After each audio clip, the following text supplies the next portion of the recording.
Ya, Bapak John pimpin doa pembukaan. Bapa, di malam ini kami mengucap syukur kepadamu Tuhan. Engkau berkati hafruta kami yang ada di Papua, di Ambon, dan di Jakarta Tuhan. Biarlah firman-Mu yang berpenetrasi dalam diri hati batin kami, sehingga kami terus mau melakukan kebenaran firman-Mu. Engkau berkati hafruta kami di malam ini Bapa. Hanya di dalam nama Bapa, Anak, dan Roh Kudus. Haleluya. Amin. Amin. Sekarang saya beri kesempatan kepada Pak Pendeta Ferry untuk mengantar kita dalam sharing firman tentang pria yang melakukan perubahan besar. Silakan, Pak Pendeta Ferry. Baik, terima kasih Pak Pendeta Nus, Bapak-bapak, kelompok Hafruta, maupun yang berkenan juga ikut mengambil bahagian dalam persekutuan ini. Saya langsung saja mengajak kita melihat bahagian firman yang saya batasi di bilangan 16 ayat 41 hingga ayatnya yang ke-50. Demikian firman Tuhan. Tetapi pada keesokan harinya, bersungut-sungutlah segenap umat Israel kepada Musa dan Harun, kata mereka, kamu telah membunuh umat Tuhan.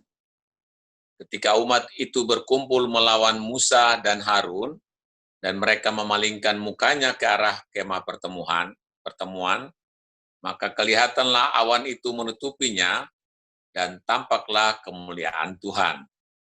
Lalu pergilah Musa dan Harun ke depan kemah pertemuan. Maka berfirmanlah Tuhan kepada Musa, pergilah dari tengah-tengah umat ini supaya kuhancurkan mereka dalam sekejap mata. Lalu sujudlah mereka, berkatalah Musa kepada Harun, ambillah perbaraan, bubulah api ke dalamnya dari atas mezbah, dan taruhlah ukupan, dan pergilah dengan segera kepada umat itu, dan adakanlah pendamaian bagi mereka. Sebab murka Tuhan telah berkorbar, dan tulah sedang mulai. Maka Harun mengambil perbaraan, seperti yang dikatakan Musa, dan berlarilah ia ke tengah-tengah jemaah itu, dan tampaklah tulah telah mulai di antara bangsa itu. Lalu dibubuhnyalah ukupan, dan diadakannyalah pendamaian bagi bangsa itu.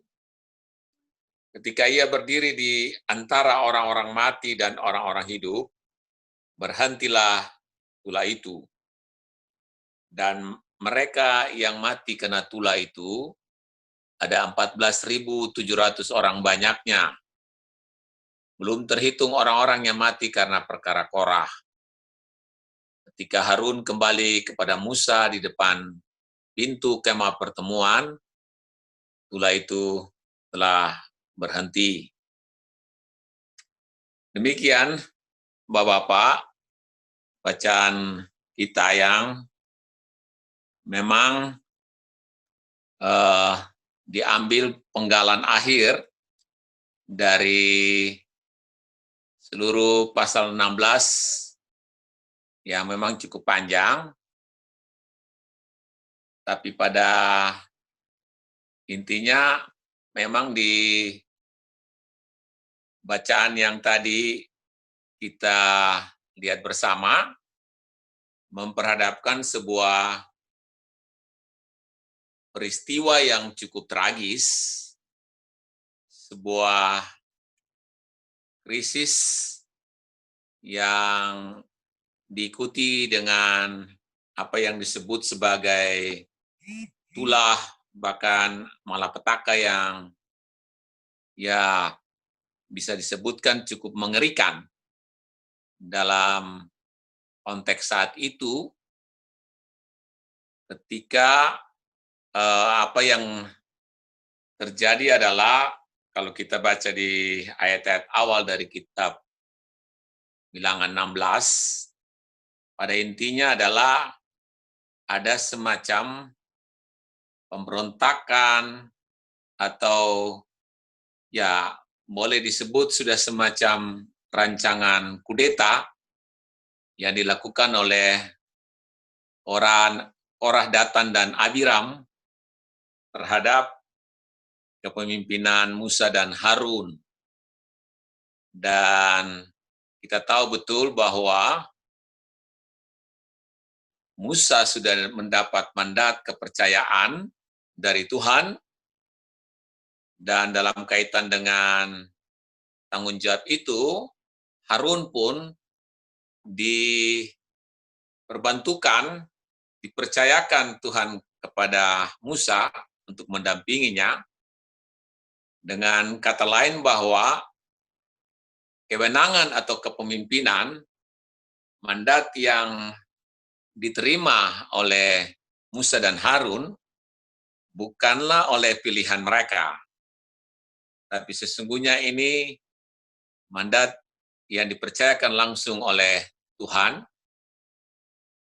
Kalau kita sebut semacam teokrasi, Tuhan yang berdaulat, Tuhan yang memerintah, yang memimpin, maka sesungguhnya kita bisa mengerti bahwa kalau ada orang, umat, atau siapapun yang mencoba untuk melakukan semacam kudeta atau pemberontakan terhadap Musa dan Harun, itu dengan kata lain ya, itu sama saja dengan dia mau mencoba mengambil alih kewenangan daripada Tuhan.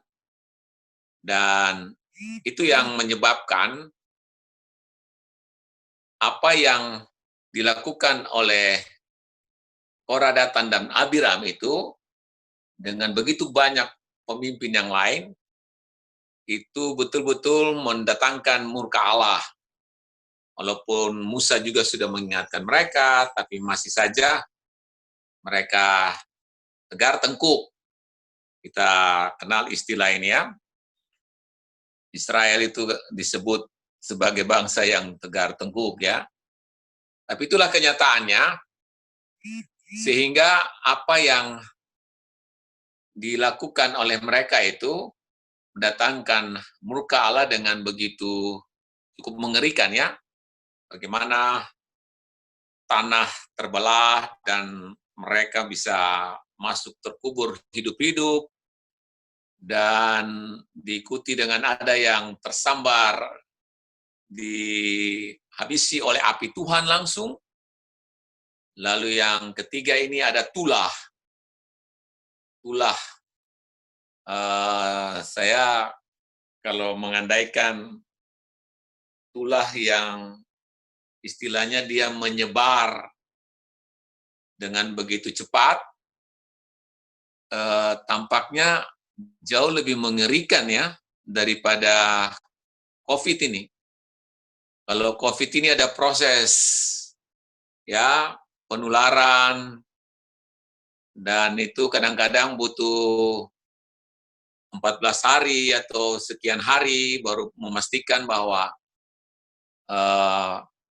seseorang itu bisa terpapar sebagai pasien.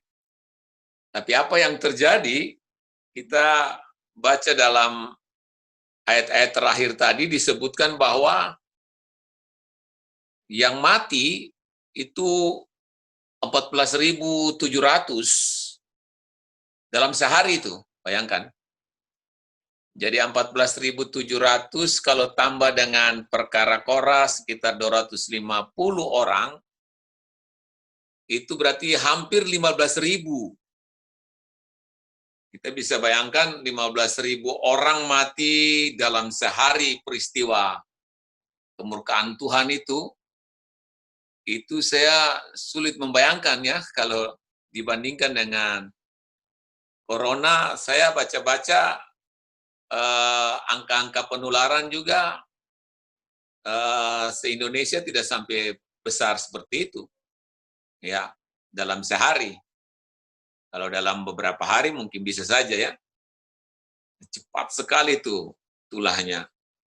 Nah, dalam kenyataan seperti itu, saudara, kita menemukan bahwa menarik sosok Harun tampil berdasarkan apa yang ada pada kewenangannya, mandatnya, sebagaimana Tuhan telah percayakan kepada dia untuk memang mendampingi Musa, tapi lebih lagi tanggung jawab keimamatan dari keturunan Lewi itu, dan terlebih lagi jabatan itu pada Harun. Sehingga kalau mau dipikir-pikir ya, ini orang-orang baru saja mengkudeta saya dengan saudara saya Musa, lalu bisa saja kita berpikir ya itulah akibatnya. Siapapun perbuatan dia tanggung, bisa saja kita lepas tangan, kita tutup mata. Tapi yang terjadi adalah dalam kewenangan yang ada pada dia itu, lalu dia melakukan apa yang disampaikan oleh Musa sebagai pemimpin.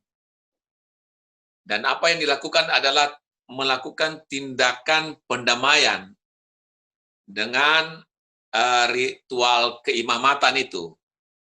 Masuk melakukan perbaraan di dalam kemah pertemuan. Lalu yang menarik bahwa Harun tidak berdiam di dalam kemah itu, tapi dia keluar, lalu disebutkan bahwa dia juga tidak berjalan, tapi dia berlari. Dia segera berlari, dan yang ayat 48 menjadi ayat yang bagi saya itu sangat penting, bahwa disebutkan di situ ketika ia berdiri di antara orang-orang mati dan orang-orang hidup, berhentilah tulah itu. Nah, saya cukup sekali sangat terkesan ya dengan kalimat ini, bahwa ia itu kata ganti untuk orang ketiga tunggal. Bukan dua dengan Harun, dengan Musa, tapi dia sendiri seorang Harun. Dia berdiri di antara orang-orang mati dan orang-orang hidup. Nah, ini bagi saya sesuatu yang luar biasa ya. Kenapa? Karena kalau kita bayangkan memilih untuk berdiri di pihak mana, orang mati atau orang hidup, kita cenderung untuk memilih berada di pihak orang-orang hidup, katakanlah itu. Yang terjadi adalah dia berdiri di antara, itu berarti di batas. Dan kita tahu betul bahwa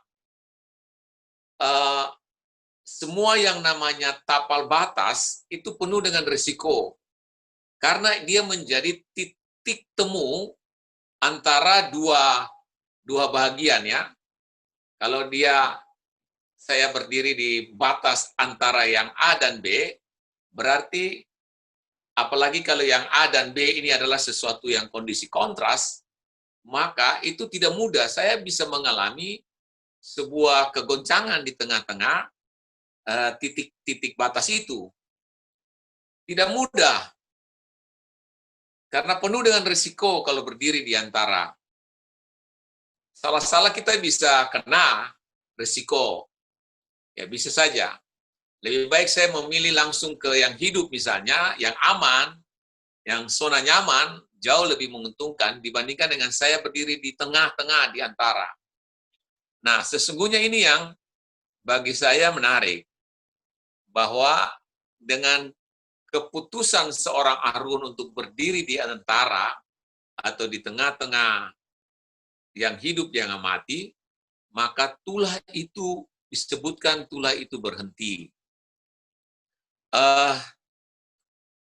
Saya melihat ini sebuah keteladanan yang luar biasa yang kita bisa dapatkan dari sosok seorang Harun. Ya, yang pertama,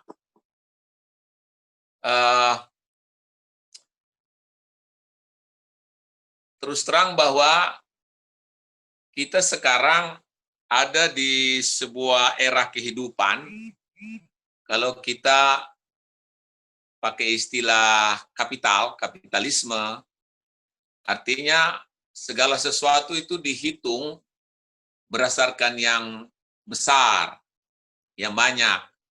Makanya ada istilah-istilah mayoritas, ada istilah-istilah berapa modal yang banyak, modal besar, dan itu realita kenyataan sekarang. Orang memakai paradigma ini untuk mengatakan bahwa kalau untuk melakukan perubahan itu hanya bisa dimungkinkan dengan yang besar atau yang banyak. Ya. Nah, sementara apa yang kita dapatkan dari pembelajaran ini Harun adalah bahwa sesungguhnya seorang pun, walaupun dia satu pribadi pun, dia bisa ternyata menentukan perubahan yang besar. Dan bagi saya ini sebuah panggilan, tapi sekaligus jaminan. Ada jaminan, kenapa? Karena sebetulnya apa yang dilakukan baik Musa maupun Harun itu bukan dari diri mereka sendiri. Tapi yang dimaksudkan ketika mereka melakukan akta pendamaian itu dalam panggilan keimamatan, maka sesungguhnya itu adalah perwujudan daripada apa yang mereka hadirkan melalui karya penyelamatan Allah. Dan ini sebetulnya juga ada pada diri kita semuanya. Bahwa kita tahu melalui karya pengorbanan dan penyelamatan Kristus, maka dia telah menjadikan kita semuanya adalah dalam 1 Petrus 2 ayat 9, kamu adalah imamat yang rajani itu. Artinya, jabatan keimamatan kita tahu betul melalui apa yang telah ditebus dan dibuka oleh Yesus, melalui karya kematian, pengorbanan, tapi juga kebangkitannya, maka jabatan keimamatan itu, jabatan Harun itu sesungguhnya ada pada diri setiap orang percaya.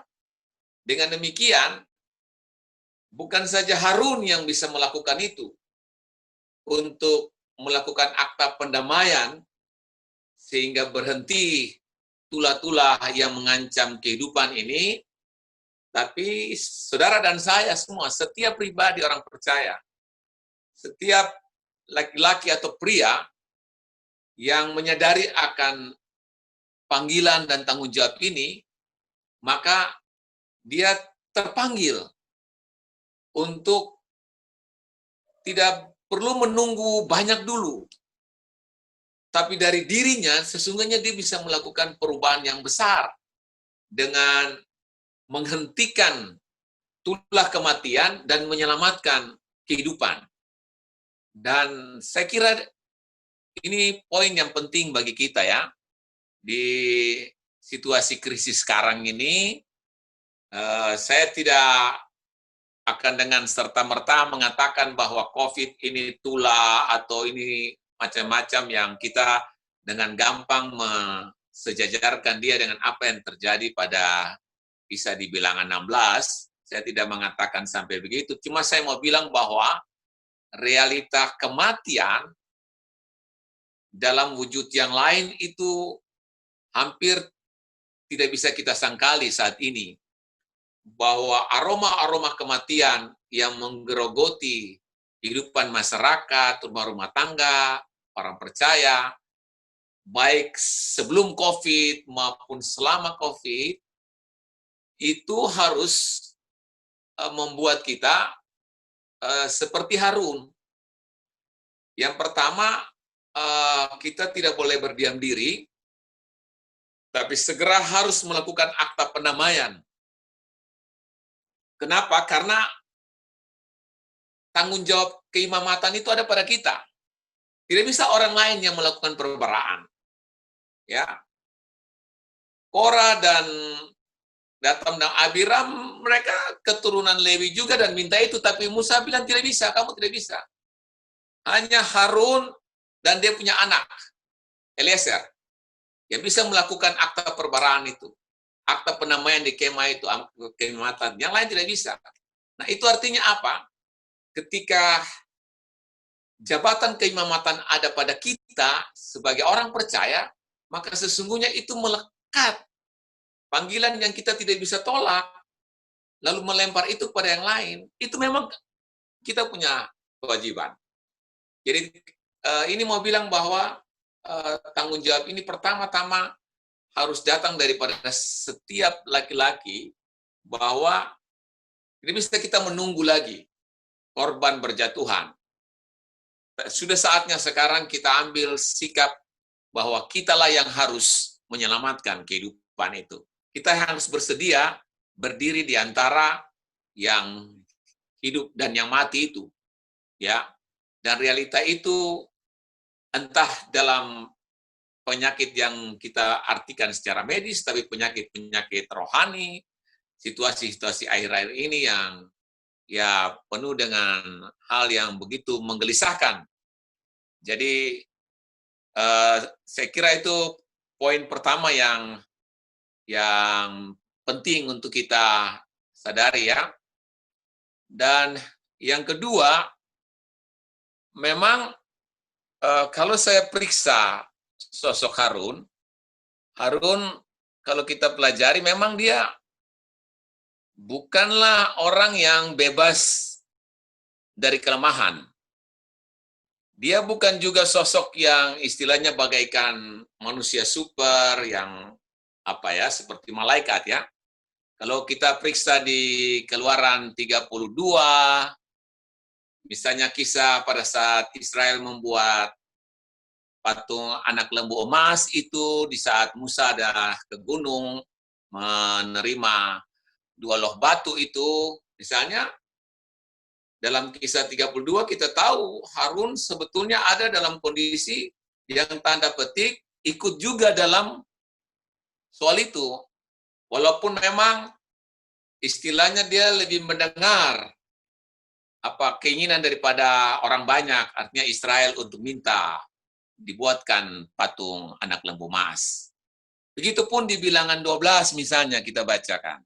Kita akan temukan bagaimana ketika Harun dan Miriam ya terlibat dalam tindakan ya bisa disebut semacam menggosipkan Musa yang mengambil perempuan Kus itu, dan tindakan itu menimbulkan murka Allah.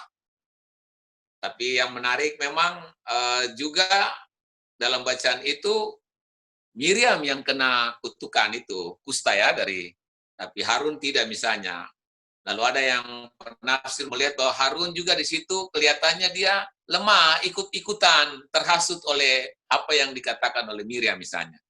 Jadi, dengan gambaran ini saya mau katakan bahwa sesungguhnya Harun itu dalam realita kemanusiaannya, dia juga tidak luput dari kelemahan dan keterbatasannya.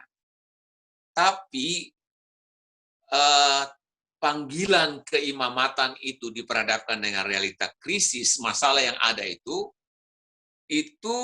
sama sekali tidak membuat bahwa dia punya realita kemanusiaan yang lemah dan terbatas itu harus menjadi hambatan untuk dia mau melakukan sesuatu yang terbaik demi penyelamatan orang banyak. Artinya, ketika kita menempatkan tanggung jawab ini sebagai bagian daripada panggilan keilahian kepada kita, maka kita punya realita keinsanian, kita punya batas-batas manusia, ya, kita semua lemah, itu bukan lagi menjadi kata akhir gitu. Artinya selama kita masih memiliki hati komitmen untuk sungguh-sungguh mau melakukan tanggung jawab keimamatan, Tuhan tetap akan menggunakan kita sebagai alatnya yang hidup untuk menghadirkan pendamaian dan keselamatan bagi orang banyak. Dan karena itu poin yang terakhir saya mau lihat dari Musa ini, Harun ini adalah dia punya kepekaan dan kesegeraan, karena dia pun tindakan yang mau berlari itu bagi saya itu gambaran bahwa orang yang tidak mau bertindak lamban. Nah, kita ada dalam sebuah era yang sekarang ini yang tidak bisa lagi kita terlalu lamban di dalam mendengar, dalam melihat, lamban mengambil sikap. Kita sudah harus segera karena era ini sangat cepat berubah ya. Dan karena itu keteladanan daripada Harun ini untuk segera bersikap, bertindak cepat. Ada istilah yang sekarang mulai dikembangkan itu agility ya, yakni ketangkasan, kecepatan, sikap yang tidak berlambat-lambat untuk merespons tanpa kita kehilangan keseimbangan, itu merupakan sebuah karakter yang dibutuhkan dalam situasi sekarang. Dan hemat saya Harun telah memberikan keteladanan ini. Artinya, seandainya saja dia lambat, entah lambat karena dia masih punya mungkin kepahitan, hal-hal yang mungkin membuat dia masih simpan karena ini orang-orang yang protes saya, ataupun mungkin dia punya satu dan lain-lain lambat sekali, bukan tidak mungkin korban semakin lebih banyak gitu, tapi yang terjadi adalah dia punya kesegeraan untuk berlari dan mengambil risiko berdiri di antara yang hidup dan yang mati. Bagi saya itu sikap yang harus menjadi contoh teladan bagi kita, bagi pria-pria sekarang, kalau kita mau memberi hidup kita untuk menyelamatkan kehidupan pada satu pihak, pada sisi yang lain menghentikan kematian yang sia-sia. Beta kira itu yang bisa beta coba share dari topik bahwa ternyata satu orang pria sudah cukup bisa buat perubahan yang besar ketika kita menempatkan itu dalam kuasa dan perkenan Tuhan. Kiranya Tuhan menolong dan memberkati kita, supaya kita yakin bahwa satu orang itu ternyata bukan jauh, satu orang itu adalah diri kita, ketika kita mau mengambil keputusan untuk berdiri di antara yang hidup dan yang mati, dan menyelamatkan kehidupan ini. Tuhan memberkati kita semuanya. Amin.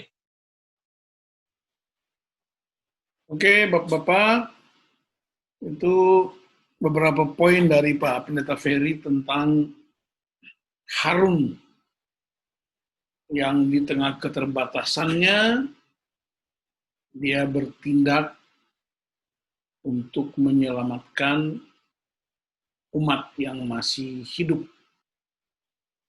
Nah, sebelum kita diskusi,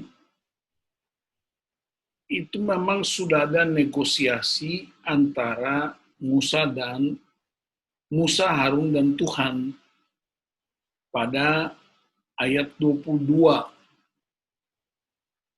bilangan 16 itu. Tetapi sujudlah mereka berdua dan berkata, ya Allah, Allah dari roh segala makhluk, satu orang saja berdosa, masakan engkau murka terhadap segenap perkumpulan ini? Jadi itu ada pemberontakan dari 3 orang, Korah, Datan, dan Abiram. Lalu Korah memimpin umat, dan orang semua ikut. Lalu Tuhan mau musnahkan seluruh bangsa itu. Lalu Musa dan Harun sujud untuk minta pertolongan Tuhan. Itu tambahan latar belakang. Dan yang kedua, sekalipun Musa dan Harun itu dipersoalkan kepemimpinan mereka oleh 3 pemberontak ini yang juga disebut sebagai guru-guru palsu ini, mereka tetap punya hati untuk menyelamatkan yang masih hidup. Jadi sekarang kita punya waktu untuk sharing di antara kita, diskusi, dan silakan siapa yang mau kasih pandangan atau kasih masukan atau sharing atau kesaksian. Nanti setelah itu Pak Pendeta Ferry bikin kesimpulan, habis itu kita doa. Silakan, siapa yang mau mulai? Hidupkan audionya. Langsung unmute.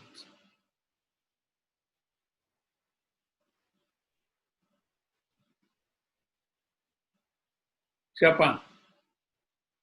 Pak John kah? Pak Steve kah?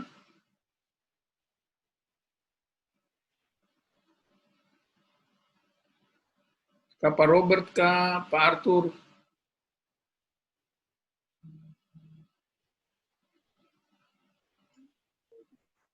Silakan, Pak Robert. Pak, shalom. Shalom. Ya, terima kasih. Memang luar biasa apa yang disampaikan oleh Pak Ferry. Dan memang tadi kita juga berpikir seperti apa yang tadi Pak Anu sampaikan. Bahwa Musa dan Harun ini mereka benar-benar punya sinergitas yang luar biasa dalam menuntun, memimpin umat Israel. Beta rasa mereka berdua ini punya hafruta yang begitu luar biasa. Sehingga tadi yang Pak Anu sampaikan itu, ketika Tuhan berfirman untuk menghancurkan mereka, lalu sujudlah mereka berdua. Lalu berkatalah Musa kepada Harun, ambillah perbaraan. Bubulah api ke dalamnya dari atas mezbah, dan di situ dikatakan, maka Harun mengambil perbaraan seperti yang dikatakan Musa, dan berlarilah ia ke tengah-tengah jemaat itu. Hanya memang mereka punya satu kerjasama yang baik, dan mereka hidup dalam kekudusan. Karena Tuhan tidak kompromi dengan hal menyangkut kekudusan. Nah, kalau kita baca ceritanya, Korah yang mengkudeta tadi Pak Ferry bilang, nah itu akhirnya dimusnahkan Tuhan. Bahkan orang-orang yang membangkang, yang melawan perintah keimamatan yang diberikan percayakan Tuhan kepada Musa dan Harun, pada akhirnya mereka dimusnahkan. 15.000 orang. Tapi materi presijati yang pernah kita baca di 1 Korintus 10 itu tentang 5 dosa. Nah, di situ Tuhan musnahkan 23.000 orang satu hari. Lebih dahsyat dari yang ini. Yang ini tadi Pak Ferry itu 15.000. Tapi di 1 Korintus 10 itu tentang 5 dosa itu 23.000 orang satu hari. Jadi memang Tuhan benar-benar tidak kompromi dengan dosa, tidak kompromi dengan hal yang menyangkut dengan kekudusan. Nah, sehingga benar-benar Tuhan memperhatikan apa yang sudah Tuhan percayakan bagi Musa dan Harun. Tugas keimamatan itu tidak bisa diambil alih orang-orang lain. karena itu perintah langsung firman Tuhan kepada mereka. Nah, sehingga dalam aplikasinya, dalam kehidupan sehari-hari, memang kita, beta, misalnya suami dan istri, harus punya satu kerjasama yang baik. Harus punya hafruta juga yang baik, sehingga anak-anak yang kita pimpin, anak-anak yang dipercayakan Tuhan kepada kita, nah kita akan bisa bertanggung jawab dengan mereka. Artinya kita bisa bekerja sama untuk melindungi mereka, menjaga mereka, dan kita harus berusaha supaya keluarga kita itu benar-benar ada dalam perlindungan Tuhan. Sehingga jangan sampai ada dosa atau ada apapun yang mereka lakukan, sehingga menimbulkan murka Tuhan turun atas kehidupan kita. Nah, seperti Ayub. Ayub itu kan dia setiap hari berdoa menguduskan anak-anaknya. Jangan sampai mereka melakukan dosa. Nah, itu juga yang kita lakukan. Yang kita seringkali lakukan bersama dengan istri, kita dalam doa bersama, dalam penyembahan bersama. Untuk anak-anak itu selalu kita proteksi setiap hari. Ya, karena kita kan tidak bisa mengawasi mereka setiap hari. Apapun yang mereka kerjakan, apalagi dalam gadgetnya. Tapi kita punya keyakinan bahwa mereka bisa, ketika setiap saat kita menyampaikan firman Tuhan, kita doa bersama dalam keluarga, kita yakin bahwa roh takut akan Tuhan itu akan terus ada bersama dengan anak-anak, sehingga kita sebagai orang tua yang bertanggung jawab terhadap tugas keimamatan yang Tuhan percayakan, kitalah yang bertugas untuk memproteksi kehidupan keluarga kita. Itu Sapanus, terima kasih. Baik. Silakan, ada lagi? Oke, Bapak. Steve. Ya, 1, 2, 3. Yes. Ya. Beta singkat aja dengan apa yang dijelasin oleh Bapak Pendeta Ferry tadi, dan juga bagian firman Tuhan ini, mengatakan bahwa Musa dan Harun ini punya hati yang luar biasa. Nah, mungkin kalau bagi kita, untuk kita diprotes, pasti kita punya respon itu beda. Malah justru kita nggak akan terima protes itu. Malah balik menyerang orang-orang yang memprotes kita. Nah, tetapi kita lihat bagian firman ini, waktu Tuhan menyatakan akan melakukan tulah bagi bangsa Israel terhadap mereka yang memberontak, malah justru mereka berdoa kepada Tuhan. Ini artinya mereka itu tidak memikirkan diri sendiri, tapi mereka juga memikirkan keselamatan orang lain. Nah, lepas dari konteks ini, kita juga saat ini dalam situasi yang berbeda, kita juga mesti punya hati, punya pikiran bagi orang yang lain supaya mereka juga dipulihkan. Mungkin di sini tidak tercatat di Alkitab apa yang terjadi setelah ini, tetapi sebuah gambaran yang jelas waktu Harun melakukan itu dan tulah itu berhenti. Nah, itu artinya apa? Kita juga tidak bisa tinggal diam melihat orang terus berada dalam menuju kepada jurang kebinasaan. Dan tugas kita yang tadi disebutkan oleh Bapak Pendeta Ferry tadi, tugas keimamatan itu harus kita lakukan konkretnya.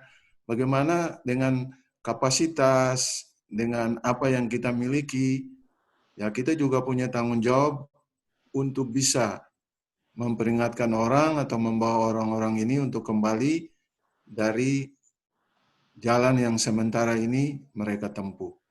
Ya, jadi bagi Musa dan Harun sebenarnya ya lu yang berontak ya biar aja. Bagus juga sih kalau Tuhan hukum gitu. Kan kita jadi aman, tapi bagi mereka tidak.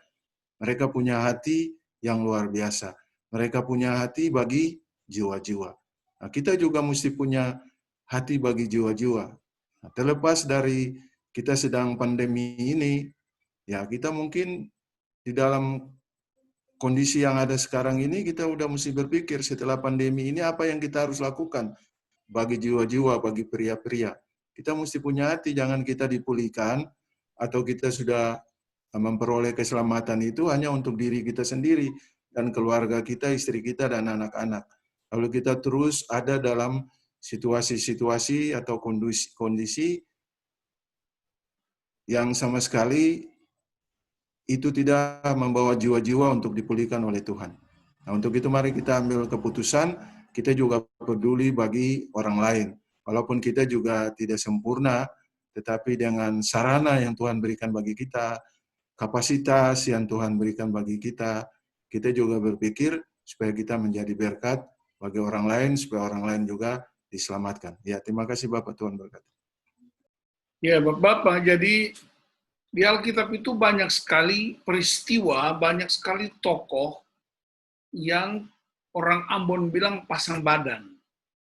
Misalnya Musa di pasal 32 ayat 32, ketika Tuhan mau menghabiskan orang Israel yang sedang beribadah kepada patung atau lembu, anak lembu emas itu, lalu Musa bilang, Tuhan, ampunilah dosa mereka, jika tidak, hapuskanlah namaku dari kitab yang kau tulis. Jadi ini yang disebut pemimpin yang pasang badan. Pemimpin yang pasang badan. Lalu kita lihat misalnya ketika Yosua memimpin orang Israel mengalahkan Yeriho. Yeriho itu kota besar. Tapi ketika mereka masuk ke kota Ai yang kecil, orang Israel kalah. Karena ada pemberontakan akan mengambil harta atau sesuatu di kota Ai. Nah, waktu Israel kalah, Yosua tidak minta Tuhan tolong dia. Tapi Yosua sujud dan berkata, Tuhan, bagaimana caranya aku pulihkan namamu yang besar dan ajaib itu. Jadi itu selalu orang pasang badan. Datang ke peristiwa tadi. Musa dan Harun pasang badan lagi. Di nabi-nabi misalnya Yeremia, Yehezkel ditetapkan sebagai penjaga Israel. Dan kita juga lihat misalnya di Nabi Elia. Ya. Jadi semua orang pasang badan. Tapi ingat, seseorang yang diurapi Tuhan, lalu orang lain ingin untuk mengganggunya, menjatuhkannya, itu fatal. Karena Tuhan bilang, bukan kamu yang dilawan, tetapi akulah yang dilawan. Makanya lihat, Daud ketika punya kesempatan membunuh Saul, dia nggak lakukan. Karena dia bilang, aku tidak mau menyentuh orang yang diurapi Tuhan. Nah, bahkan sampai di Yesus juga pasang badan buat kita. Kita mengartikan Harun berdiri di antara orang mati dan hidup, tulah itu berhenti. Ingat, Harun cuma sampai di situ. Tapi Yesus justru masuk ke dalam kerajaan maut untuk menghentikan kerajaan maut. Dan disitulah poin kita. Nah, sekarang pertanyaannya, siapa itu imam? Dulu orang menganggap imam itu cuma para pendeta saja yang pakai toga dan pakai clerical color. Ya. Nah, orang pakai begini pun bisa nggak bikin salah? Bisa. Padahal pengertian pakai ini artinya dari kerongkonganmu, dari rohmu, keluar kata-kata yang suci, yang mulia, yang memberkati, yang memulihkan. Ini artinya clerical color. Nah, sekarang kita nggak bisa klaim bahwa imam itu hanya pendeta, penatua, diaken. Imam itu semua kita, baik pria maupun wanita. Secara khusus pria, karena kita bicara malah tentang pria, yang mesti berdiri di antara kematian anak-anak kita, mati rohani, mati karakter, mati potensi, mati semua talenta, lalu kemudian kutuk itu berakhir dan terjadi kehidupan yang baru. Jadi, apakah kita sadar bahwa keimaman kita itu tidak berfungsi? Cara sadarnya begini, berapa banyak di dalam rumah kita, di gereja kita, di komunitas kita juga yang mati rohani, yang tidak berdaya, yang tidak punya keinginan untuk bangkit. Nah, itu mungkin yang mau kita coba diskusikan di situ. Ya. Jadi, dia berdiri di antara. Di antara itu bahasa Inggrisnya intercession. Musa berdiri di antara Tuhan dan umat. Abraham berdiri di antara Tuhan dan Sodom dan Gomora. Nah, pria itu berdiri di antara Tuhan dan keluarganya. Dia pasang badan. Sekarang kita ditantang lagi, berdiri di antara kematian dan kehidupan. Oke, itu supaya kita lebih tajam di situ. Silakan. Siapa yang mau, Pak Riko? Biasanya majelis nih. Selamat bergabung, Pak Alfred Pais.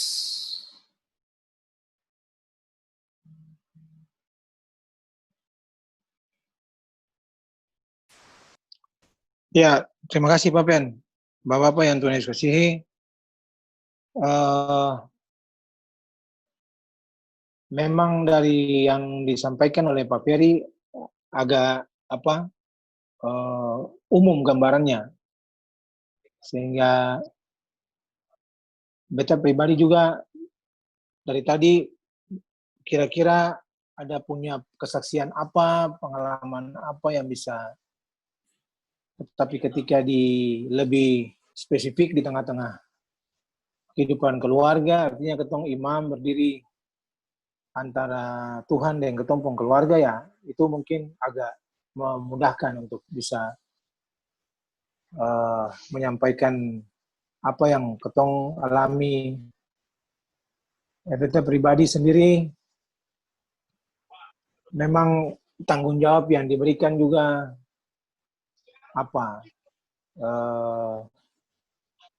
memang mau bilang berat juga, tapi ini Tuhan punya.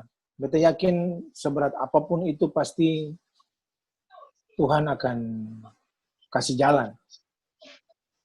Ya, apalagi di awal proses juga kan beta sing ada mimpi untuk bisa dipercayakan sebagai ini itu.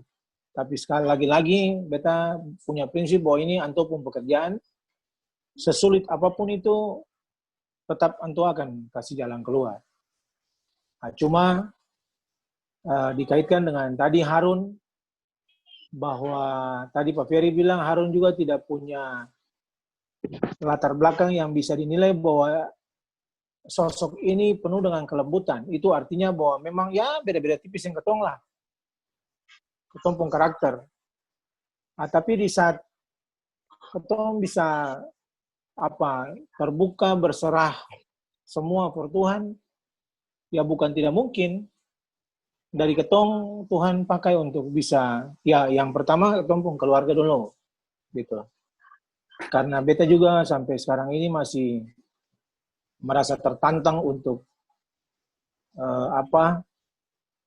untuk terus bisa minta kesabaran dari Tuhan. Artinya anak-anak mulai dengan pertumbuhan dengan berbagai macam usia dan jenjang juga memberikan reaksi-reaksi yang berbeda-berbeda. Nah, sehingga itu yang terus beta sendiri pribadi minta akang. Karena beta sering bilang perdorang bahwa laki-laki itu omongannya yang dipegang. Nah, itu juga jadi pagar for beta. Sehingga apa yang beta bilang ya beta mesti bikin. Nah, itu mesti diajarkan.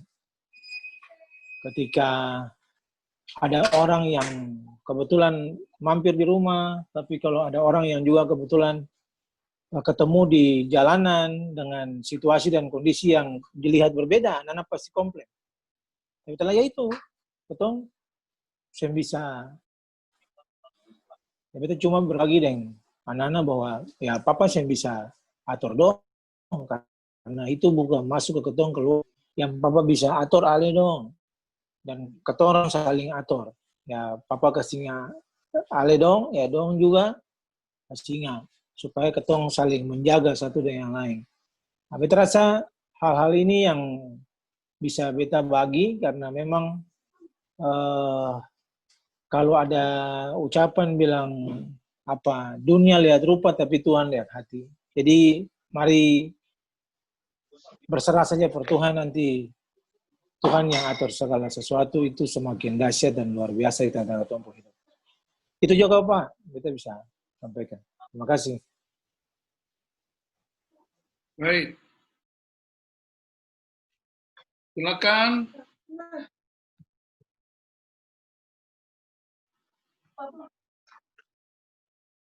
Ada lagi? Pak Alfred Pai, selamat bergabung. Kita bahas tentang tanggung jawab imam. Namaku silakan sebagai penatua yang berdiri di antara umat, berdiri di antara kota Bekasi, kota Jakarta.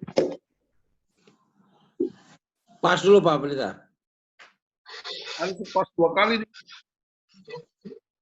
Pas dulu, pas. Pak John?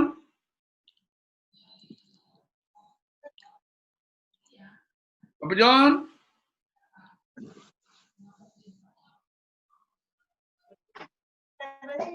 Kartu di mana?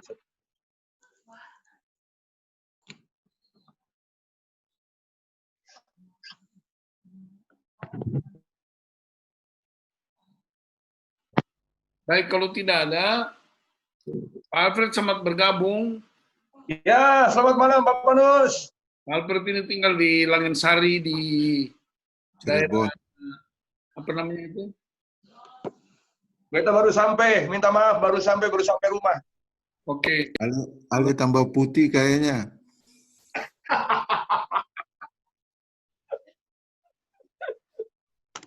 Oke. Silakan kalau nggak ada yang memberi ini lagi, silakan Pak Pendeta Ferry, ada yang mau disampaikan?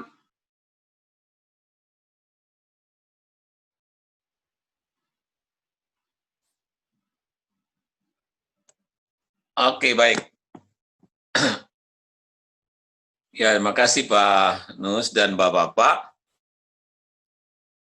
Jadi,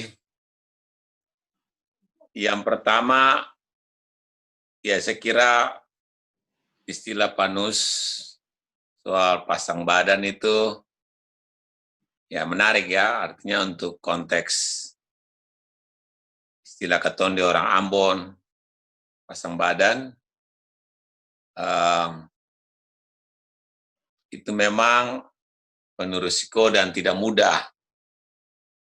Ya kadang-kadang kalau keton pasang badan dalam artian bodyguard untuk jaga orang besar, pasang badan untuk jaga gengsi, atau pengharga diri, atau ketompung kehormatan keluarga, ketompung kehormatan apalagi kelompok kah, gereja kah, atau agama, itu juga kadang-kadang orang mau pasang badan.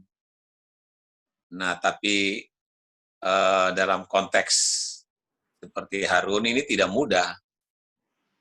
Artinya, kalau dari sisi yang lain, memang tanggung jawab imam itu kan tanggung jawab pengantara.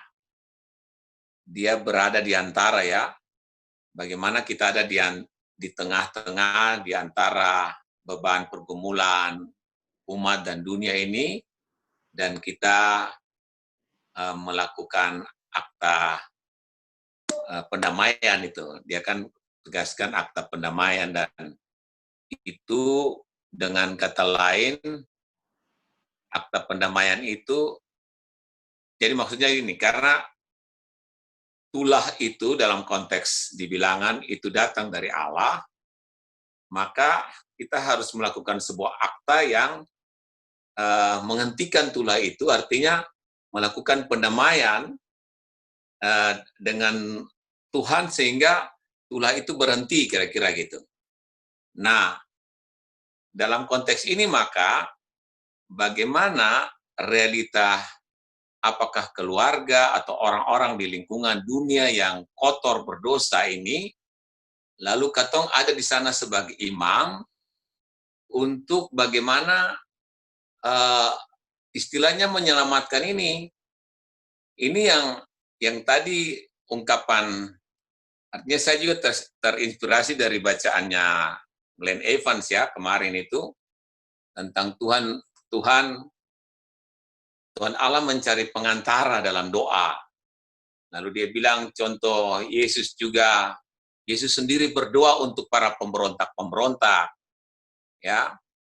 Lalu bagaimana katong sendiri dipanggil untuk menjadi pengantara dengan kriteria utama itu, dia bilang di sini, ya dituntut Allah dari pengantaranya pertama-tama tuh bukanlah keadaan sempurna tanpa dosa. Lalu Evans bilang, jika demikian halnya, tidak ada seorang pun yang memenuhi syarat ini. Tetapi, yang dituntut adalah sifat tidak mementingkan dirinya sendiri. Nah itu yang tadi Pak Anus kasih contoh. Evans juga bilang begitu, Musa bersedia dihapuskan namanya dari kitab Tuhan, jika dengan demikian Israel dapat diselamatkan. Paulus di dalam Roma 9 ayat 3, Paulus dia bilang, aku mau terkutuk dan terpisah dari Kristus, jika dengan demikian Israel dapat diselamatkan. Jadi, istilahnya kriteria untuk mengorbankan diri dalam pengertian itu, pasang badan bukan untuk ketong punya kehormatan ini, tapi demi keselamatan atau kebaikan orang lain, dan ini tidak mudah.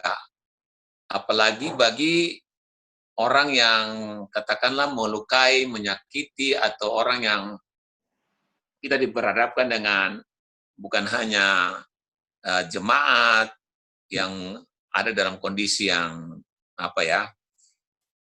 ini saya tadi baru sekian jam, ini memang dalam konteks kami ya, di gereja, kami juga berhadapan pada kondisi situasi kami gereja akhir-akhir ini yang penuh dengan keprihatinan, masalah-masalah di gereja, bukan hanya masalah umat, tapi masalah pelayan, bukan hanya masalah pelayan atau pendeta saja, tapi masalah kepemimpinan, dan itu menggelisahkan misalnya.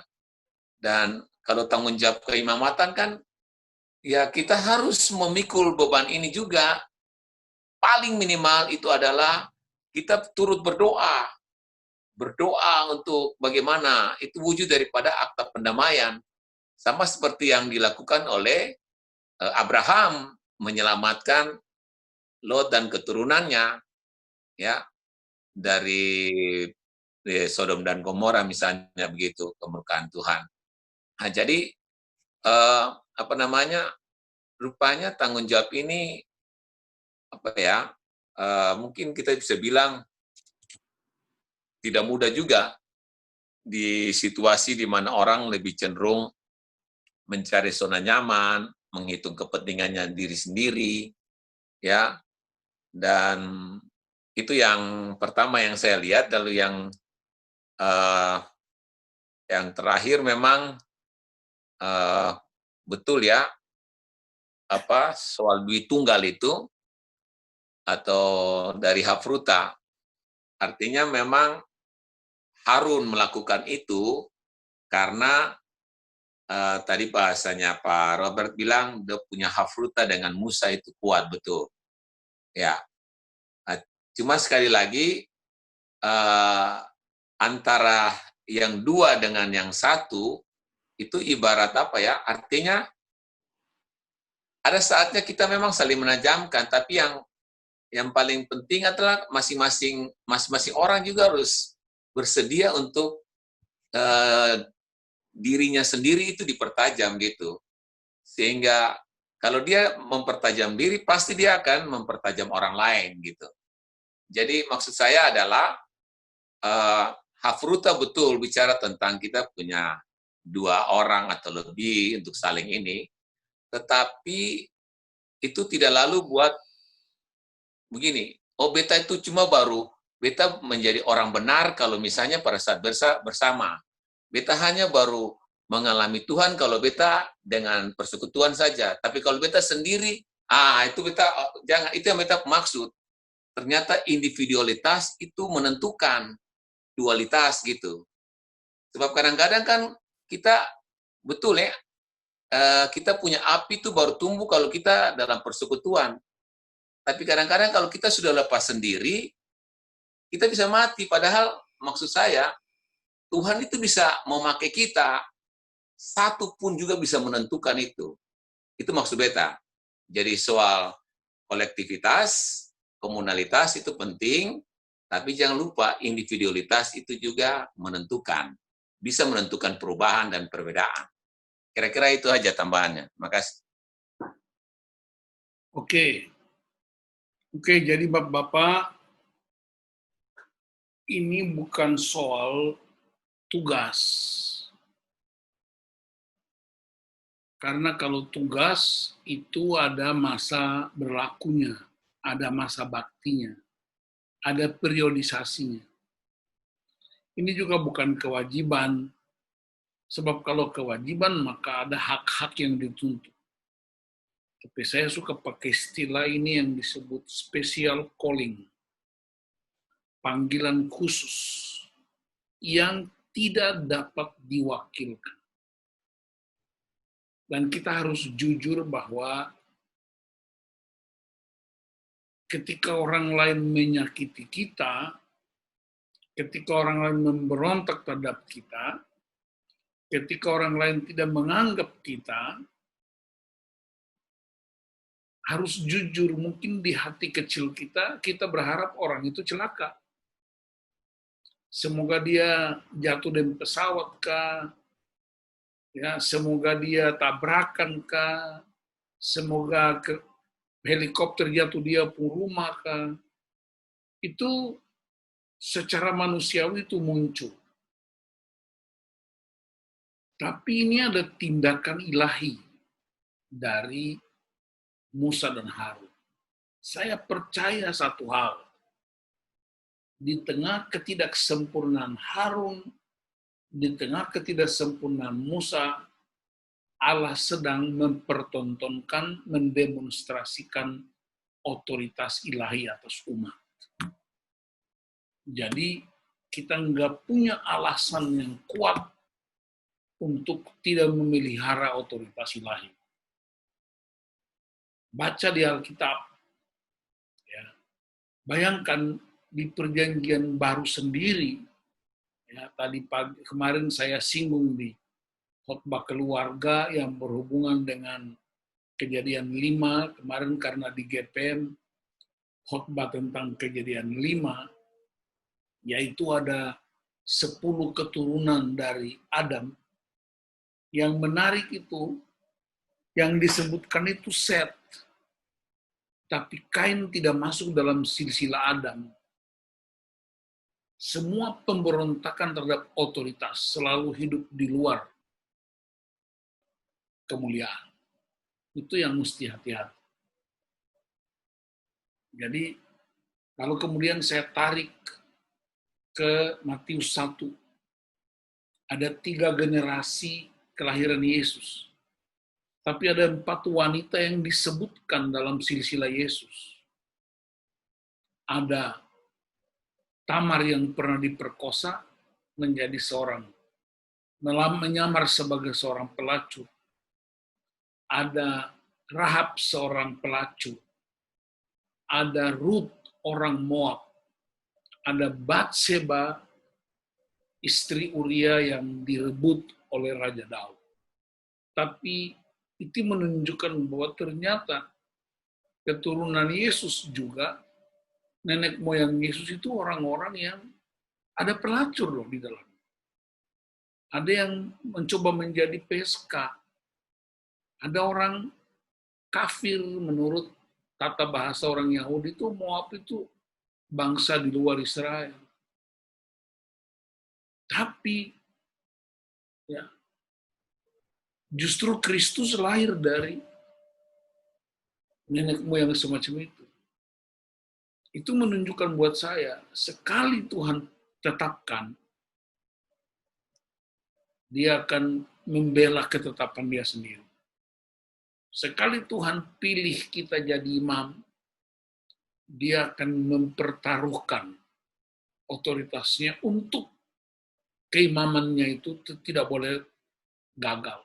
Kita bisa gagal, tapi panggilan imamnya nggak gagal. Persoalannya, Tuhan bisa ganti orang lain, bisa. Sekarang ini, coba kita pilih, ya. Kita beberapa waktu lalu mau mengunjungi seorang pendeta yang sedang di rumah sakit. Dia sakitnya itu bukan COVID, dia pembengkakan ginjal. Lalu beta ajak beberapa orang, ayo kita pergi doakan di rumah sakit. Nah, pimpinannya bilang begini, oh saya tidak rekomendasikan kalian pergi, itu berbahaya. Lalu saya bilang, saya pergi sendiri. Dan saya pergi, dan itu biasa aja. Maksudnya begini, orang takut mati kena COVID, padahal ada temennya yang mau mati. Lihat, coba perhatikan. Kita takut COVID, nanti terserang COVID. Sementara teman kita sedang terancam. Tinggal pilih mana. Tapi kita khotbah. Oh, kalau kita khotbah, Yesus masuk ke kerajaan maut.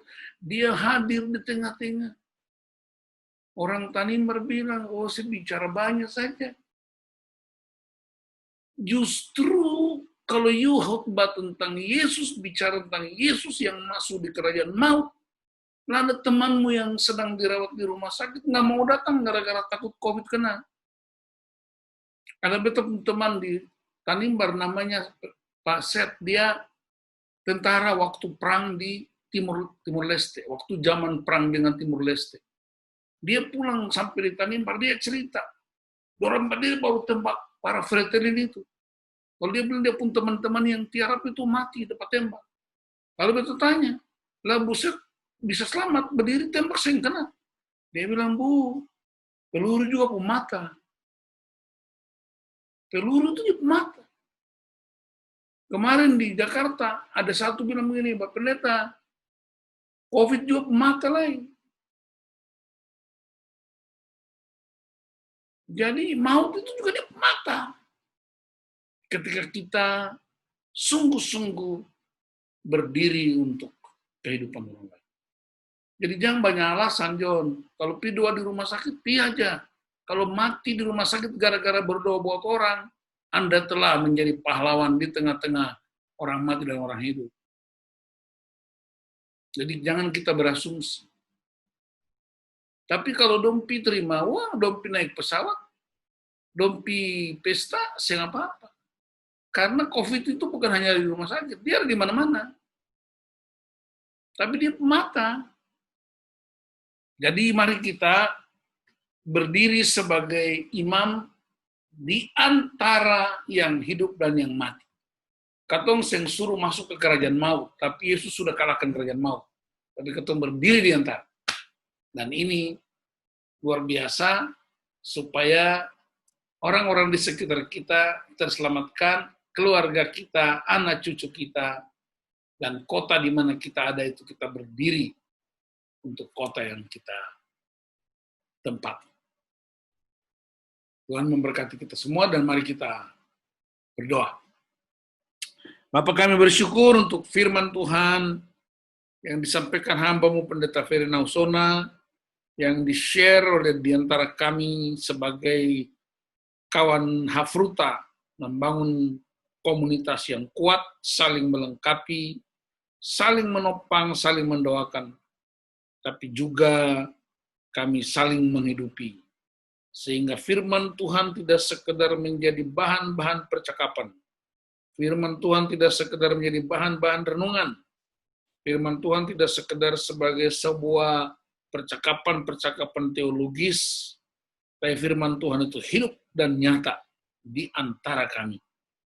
Kami percaya Tuhan melindungi kami, kami percaya Tuhan akan menghormati otoritas yang Kau berikan, bahkan Engkau melindungi keimamatan yang Tuhan tetapkan. Terima kasih, terpujilah nama-Mu, kami berdoa buat firman Tuhan, kami percaya tidak pernah kembali dengan sia-sia.